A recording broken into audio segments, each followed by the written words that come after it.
people good, and no scarpa soborgia cegi. Od wystarczy jak Polska nie dzieje na głaz, i płyniemy i będziemy się pić.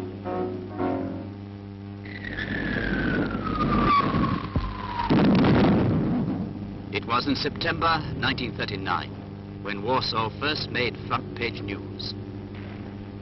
With horror and bewilderment, fear and incredulity, the world followed it, little realizing that these faint noises of a distant battle were the first thunders of a rapidly coming storm.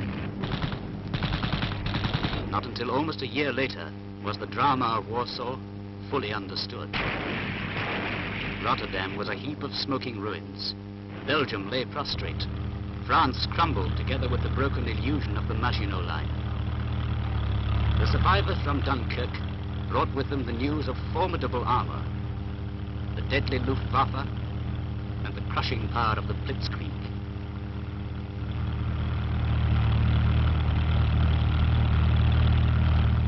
And yet the city of Warsaw had stood against that power for 4 weeks.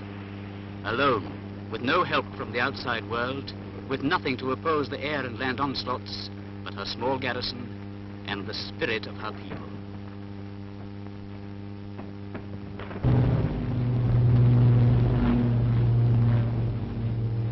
On September the 27th, the signal of the Warsaw radio had been heard for the last time. For the last time, the Mayor Starzyński addressed the people of Warsaw and the world.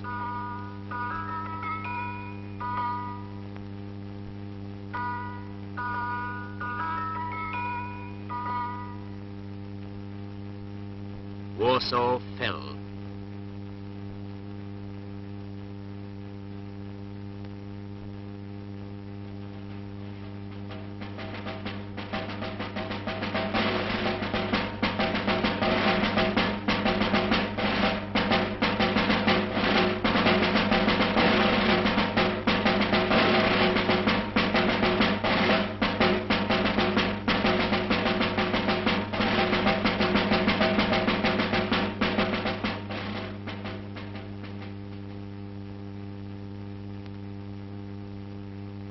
There remained only dying down fires, ruined houses, and crosses. Those on the graves in public squares, and the cross Virtuti Militari, the highest distinction, on the city's coat of arms. But Warsaw was not defeated.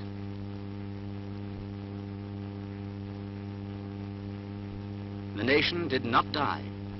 She dug herself deep into the ruins and began her patient, dangerous life.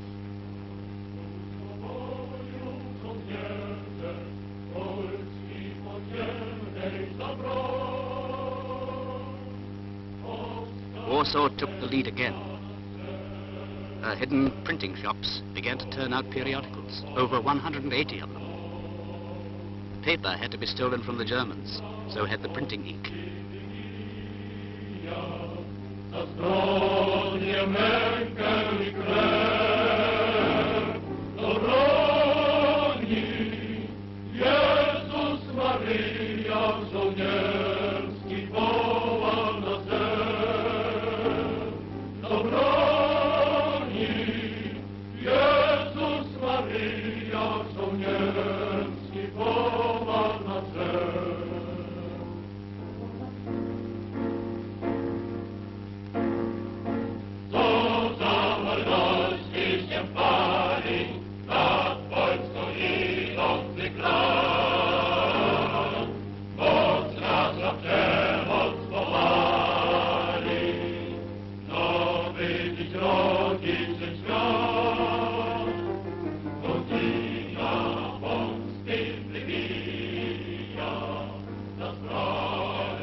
Beside the German posters announcing the daily rate of executions, words appeared on the walls.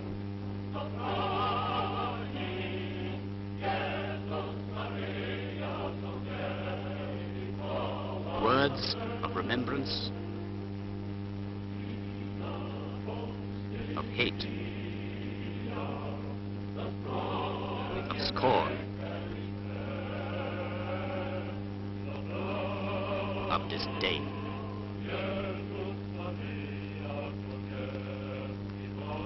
Symbols like this, the sign of the turtle, work slowly, and this anchor-like symbol of hope, composed of the letters PW, the sign of fighting Poland.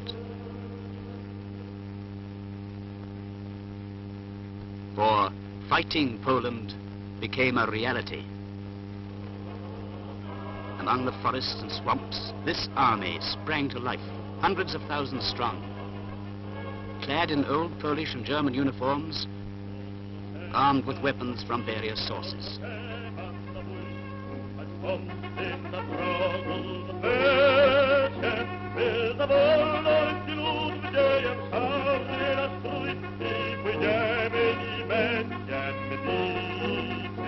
Complete from field hospitals to regimental banners, it went into action almost the day after the ceasefire had been given.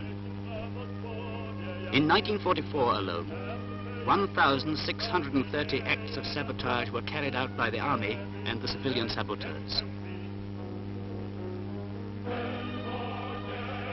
In 1943, 2,080 trains were wrecked. 1/3 of the German transport to the Russian front did not get through.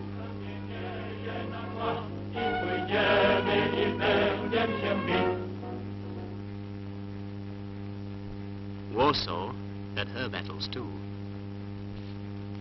This was the famous ghetto, which became the grave of Polish Jews after their last battle in 1943. And Warsaw remembered. In the place of the first mass execution in the suburb of Varsovie, written words were painted on the pavements every year, and flowers were laid by the people. And Warsaw knew how to show her malicious humor and scorn.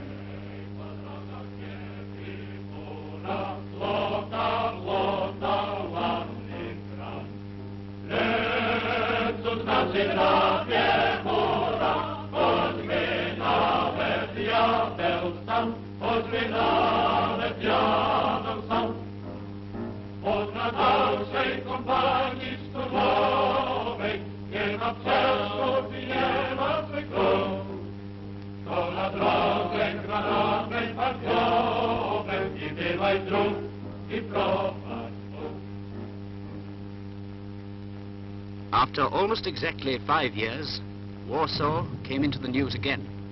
From August the 1st, 1944, that news began to come.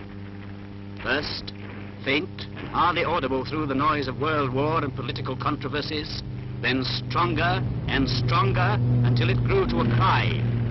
The nightmare of the lonely fight of 1939 again became a reality. Warsaw fights again. Among the ghosts of her buildings fight the soldiers and civilians, doctors and workers, Poles and Jews, women and children. They fight for a day, 2 days, a week, 2, 3, 4, 5.